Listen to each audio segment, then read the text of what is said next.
Hermano, otra vez me he soñado con ese lugar. ¿Será que con el tiempo los espíritus y todo eso seguirá allá? No sé, pero ya hace 15 años que fue eso, y aún recuerdo ese día. Dirás esos días, porque todo se perturbó en varios días.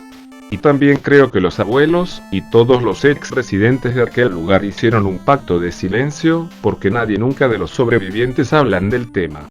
Y todos al parecer se molestan si les preguntamos sobre eso. Lo mejor por ahora será seguir durmiendo, pero recuerda que ya es el año 2014, no somos más los niños que solíamos ser en aquel entonces, pero por lo pronto será mejor dormirnos.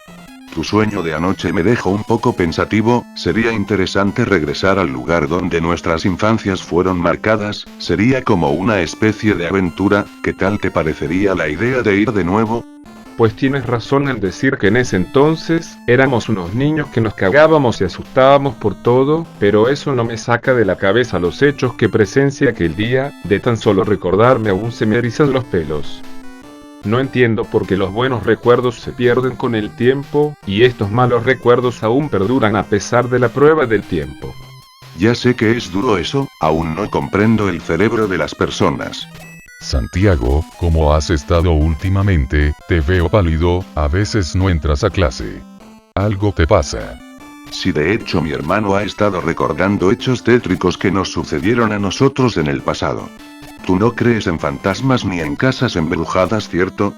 Por el momento será mejor que no entremos en una discusión de esas, lo mejor es que se relaje un poco, porque así de indispuesto no puede prestar atención en las clases.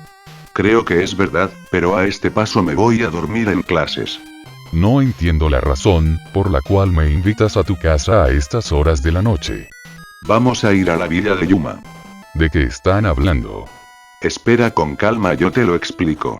Resulta que antes de vivir aquí, como ya te lo he contado infinidad de veces, vivía en la ciudad de Girardot.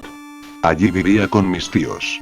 Bien, resulta que mis abuelos también tenían una casa allí. En verano mi abuelo nos recogía a mí y a mi hermano, para llevarnos a esa casa, porque era más grande, y tenía una piscina donde pasábamos todo el tiempo. La casa quedaba en las afueras de la ciudad, en la vía del norte. ¿Y eso qué tiene que ver con la tal villa de Yuma? Déjame terminar. En fin, me acuerdo que varios días de las vacaciones la pasábamos en la piscina, y en la casa de mis abuelos. De hecho, la villa de Yuma, es el nombre de la urbanización de 20 casas, que contenía la casa de mi abuelo. Resulta que un día de enero, unos adolescentes de la casa vecina a la de mi abuelo, jugaban a la ouija, mientras nosotros estábamos en la piscina, lo estaban haciendo en el antejardín de la casa. Nosotros no lo comprendimos hasta de hecho mucho después de que todo ocurriera. Los veíamos ahí perfectamente concentrados.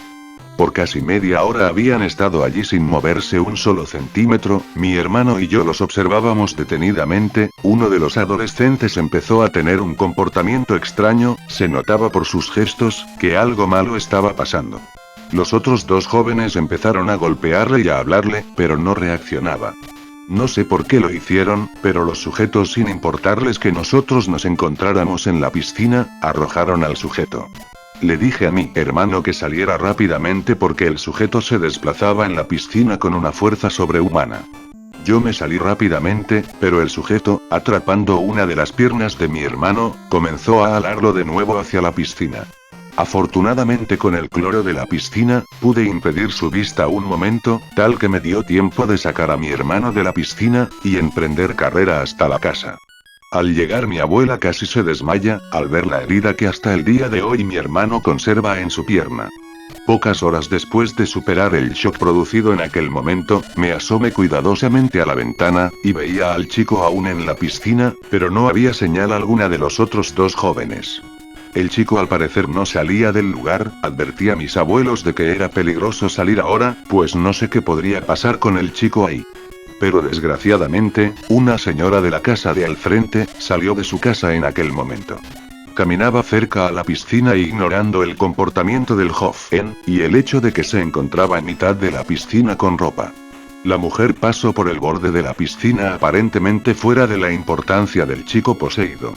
Pero de pronto, con un movimiento sobrehumano, el chico se abalanza sobre la chica, con sus manos podía ver que la ahogaba. En aquel momento, me fijé que mi hermano estaba viendo también. Nos retiramos de la ventana, y esperamos horas mientras mis abuelos veían por la ventana horrorizados de lo que sus ojos observaban. Más tarde esa noche, me asomé de nuevo a la ventana, y me encontré con una escena tétrica. Además de la mujer que yacía tendida en el suelo, había otros dos cuerpos. Por la distancia entre la ventana y la escena del crimen, no pude reconocer de quiénes se trataban, pero lo único que se me ocurrió hacer era gritar por la ventana que todos cerraran las puertas y que nadie se atreviera a salir, mientras llegara la policía. Por esos momentos, parecía que nadie de los residentes comprendía la situación. Gloria, una vecina de la casa en diagonal, salió de su casa en ese momento, le gritaba desesperadamente que se volviera a entrar por el peligro que corría. Se encontraba allí haciendo caso omiso a mis desesperados gritos. Después de una extraña corriente de aire frío, unas sombras, 3 en total, rodearon la silueta de Gloria. Y en ese momento cerré los ojos, para no ver esa aterradora escena. El hecho es que pasaron las horas, y los cadáveres seguían allí, la policía no llegaba, era una escena desgarradora. Solo fue una noche para dormir aún asimilando las escenas vistas. Esa mañana, por alguna razón, lo primero al despertar fue la idea de ver si no había sido más que una pesadilla. Con toda la calma del mundo, salí de la casa sin pensar en que mi vida corría los mismos peligros que la noche anterior, porque al parecer la policía nunca llegó, los cadáveres de la señora, y las otras 2 víctimas que parecían ser el celador, y el conserje de la urbanización. Seguían pudriéndose en la luz de la mañana, mientras grupos de insectos empezaban a impregnarse de los cadáveres. Un silencio sepulcral recorría las casas de la urbanización. Mis abuelos y mis hermanos estaban durmiendo aún apenas salí de la casa. La soledad era demasiado perturbante. Llegué de nuevo a la piscina, observando unas gotas de sangre que teñían el agua azulada. Aquella mañana ni siquiera el sonido de los pájaros se escuchaba, mientras la sensación de ser observado era cada vez más inquietante. Un leve zumbido me crujió en el oído, mientras una silueta negra se dirigía a mi posición. Pasó cerca de mí en 2 ocasiones, podía sentir el sonido que se hace al cortar el viento a pocos centímetros de distancia. Me oculté en el área de baños de la piscina. Allí estaba acurrucado en una de las duchas, mientras que alguien golpeaba la puerta de lata. Los golpes se fueron intensificando más, creía que de repente quien sea que fuera tiraría la puerta, para mi terrible destino. Los golpes duraron por lo que creí fueron horas, después hubo un silencio total. No podía moverme en lo absoluto del lugar en donde estaba. Tocaron de nuevo la puerta, la voz de mi abuelo sonaba entre las rendijas del lugar, abrí la puerta y estaban mis abuelos asustados, no sé realmente el tiempo que habré durado allí, pero ya era de tarde. Detrás de mí la puerta de lata estaba totalmente hundida, por quien sea que fuese que me quisiera hacer daño. Aquella tarde, regresé con mis abuelos a mi casa en el centro de Girardot, debido a la situación presentada, mientras mis abuelos ya estaban conscientes de lo que había pasado. Allí en mi casa, no reaccionaba de lo que había pasado últimamente, pues hasta creía que había una distorsión de la realidad. Por los siguientes 2 días estuve en casa con mis abuelas y mi tía ajeno de lo que pasara en la villa de Yuma. Mis abuelos se preocupaban, pues su patrimonio y todas sus cosas estaban en aquel lugar que hasta hace unos días era tranquilo. Mis abuelos se marcharon unos días después de nuevo a su casa en la villa de Yuma, pues creía que la situación de los chicos al parecer poseídos se había resuelto. En aquella época, como sabrán, la comunicación por celular era casi nula y muy difícil. Me preocupaba la idea de que mis abuelos regresaran a tan peligroso lugar. Pues sabía que corrían un gran peligro en aquel lugar. Estuve por lo menos 3 días sin noticia alguna sobre mis abuelos, hasta que una noche alrededor de las 2 de la mañana llegaron a mi casa, con elementos de la casa, y que se mudarían lo antes posible a la capital. La idea de irse a vivir a la capital fue una decisión algo apresurada, pero mis abuelos me dijeron que mi hermano y yo los podíamos acompañar. Estaba pendiente, porque de todas maneras, la salida a la capital, era paso obligado pasar por la villa de Yuma, así que al menos por un momento podría ojear cómo era la situación. Al pasar por el coche a un costado, un feroz incendio consumía algunas casas, y una nube de humo negro envolvía toda la villa. Después de eso, estoy seguro de que los sobrevivientes hacían todo lo posible para no recordar todos los hechos en aquel lugar. 15 años han pasado después de todo esto, y aún hay muchas dudas sobre el destino de muchas personas desaparecidas, y el caso de posesión demoníaca causado por esos 3 jóvenes idiotas. Últimamente mi hermano ha tenido pesadillas relacionadas con el sitio, y 15 años después deseamos volver a ver cómo está aquel lugar que aún es tierra fértil de nuestras pesadillas. Bien como mi mejor amigo, y con tu coche sería muy interesante que nos acompañaras. Suena interesante, podríamos emprender el viaje este fin de semana. No sé, yo creo que no debemos perturbar más el descanso en paz de las almas que allí perecieron. No creo que pase nada, en el lugar hace 15 años que no se sabe nada, no creo que los chicos poseídos sigan vivos. Después de todo lo que pasó, cierto. Pues a mí siempre se me ha hecho muy difícil creer en esas cosas, entonces nuestra partida este fin de semana es un hecho. Oye, levántate, se nos hace tarde y ya nos esperan en el coche. ¿En serio tenemos que ir? Me da un poco de miedo regresar a aquel lugar. Vístase, que no va a pasar nada. Porque me hicieron esperar tanto, apurémosle que el camino es largo para llegar allá. En el coche, observaba a mi hermano muy tembloroso, algo inquieto. De la capital a el lugar exacta, era alrededor de 2 horas. Pero unos embotellamientos, y accidentes de tránsito, nos retrasaron la llegada a la villa. Estábamos a unos pocos kilómetros de Girardot, cuando Santiago me indicó que me detuviera. Nos detuvimos en un lugar horrendo en ruinas, mientras unas letras que supongo yo habían alguna vez dicho la villa de Yuma, yacían despedazadas en el suelo. Observaba que Santiago y su hermano, se quedaron fijos en una posición sin moverse un solo centímetro desde que se bajaron del coche. Su mirada estaba situada en una cruz que había en lo que alguna vez fue la entrada a la urbanización. Ashley Barrientos, 1987-1999. Con lágrimas en los ojos, Santiago y su hermano me hicieron una aterradora revelación. Resulta que en mi casa del centro de la ciudad, mi tía era amiga de la vecina. Ella tenía una hija con la cual jugábamos, y en ocasiones nos acompañaba en la casa de nuestros abuelos. El día que sucedió todo, ella estaba con nosotros. Cuando sucedió el ataque en la piscina, y el sujeto tenía a mi hermano del pie, sin darme cuenta en un principio, ella fue atacada por otro de los chicos mientras ella se encontraba en el estacionamiento de la urbanización. No sé de qué manera, le quebraron el cuello, porque cuando mi hermano y yo llegamos, ya era demasiado tarde. Recuerdo que incluso, aquella mañana de la experiencia en el baño de la piscina, la busqué por todos lados, para ver si despertaba de mi pesadilla. Para chocarme de mi dura realidad. Pocos días después de enterarse de la noticia, la madre de Ashley se suicidó colgándose en su propia casa. A mi tía casi le da un paro cardíaco, porque ella fue la primera en verla colgada en el patio. No entremos, por favor. No sé, pareciera como si todavía un aura maligna tuviera encerrado al sitio. Los pájaros parecían también sentirlo, y evitaban volar por encima de aquel lugar. No venimos aquí por nada, no desperdiciemos esa oportunidad, echemos un vistazo al lugar. Por parte entendía la posición de él, no comprendía el horror en venir acá, pero también me dispongo a entrar, ya creo que son fantasmas del pasado.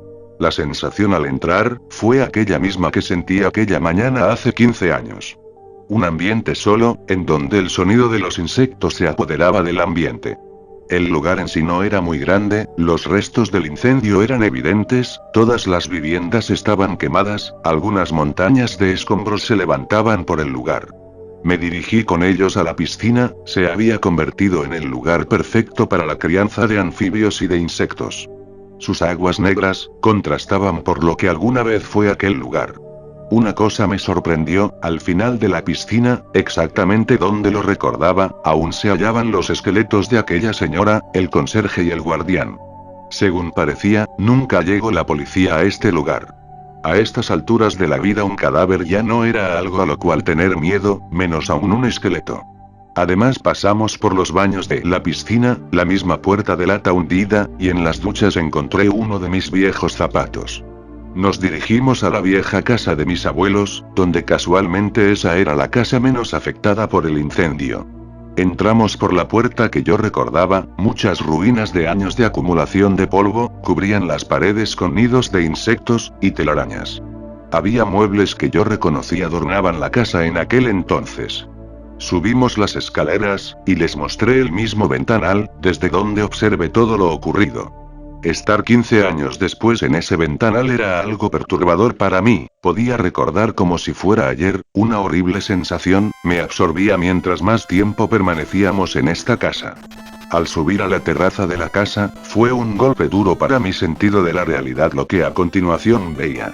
Al parecer en esa terraza, en todo el centro de la misma, se encontraba una tabla Ouija, sobre la cual se alzaba un banquillo donde una chica estaba sentada. No entiendo por qué, Santiago y su hermano, estaban allí paralizados como al parecer del miedo. Saludé a la chica, y después de mirarnos, ella se levantó del banquillo. Se acercaba lentamente hacia Santiago y su hermano. Ashley, Dijo asustado Santiago mientras la chica se les acercaba. ¿Qué están haciendo aquí? Vaya que han crecido, es mejor que salgan de este lugar maldito ahora. O no habría mañana para ustedes. Pero Ashley, si tú. Silencio, lo que sucedió es obvio, lo que se conoce como la Villa de Yuma es un lugar donde muchas almas perdidas vagan por estar prisioneras. Salgan de aquí, se los imploro, o sufrirán un terrible destino. La realidad me empezaba a dudar otra vez, porque sentía que con lo que sucedía, no era más que una mala jugada de mi cerebro. Oye Ashley, esto es real. Eso queda a criterio tuyo, pero lo único real es que deben huir de aquí. de repente de la Ouija ubicada en el centro de aquella terraza en ruinas, empieza a formar un remolino de umbra oscura a su alrededor. 3 entidades que nunca podría describir, salieron de aquel remolino oscuro. Una de ellas alcanzó a rozar un brazo de mi amigo en el pecho, donde un pequeño chorro de sangre empezaba a brotarle. Corran de aquí, yo los detendré por un momento. Aún dudando de la realidad, los 3 fuimos por alguna razón, impulsados a salir de la casa. Chicos, tomen la manilla de mi muñeca. Los 3 salimos corriendo, de aquella casa mientras las entidades se abalanzaron frente a Ashley. Salimos apresuradamente de la casa, y dio la curiosidad de andar caminando por el estacionamiento, lugar donde Ashley había sido asesinada. Nos detuvimos un momento al ver un objeto brillante, que sobresalía de sus restos óseos. Una manilla plateada, era el objeto que nos habían mandado recoger de su cuerpo. Salimos de aquel aterrador lugar, y los 3 pudimos entrar al auto. Mi hermano guardó la manilla, y nos dispusimos a salir de allí. Oye, hoy volví a soñar con la Villa de Yuma. Y no sé por qué tengo esta manilla en mis manos. Creo que es mejor olvidarlo todo, esa manilla pertenecía a Ashley, no sé dónde la hayas sacado, pero es mejor no perturbar a las almas que allí descansan en paz en la Villa de Yuma. Santiago, perdóname por llamarte tan temprano, pero porque amanecí con una horrible cicatriz en el pecho.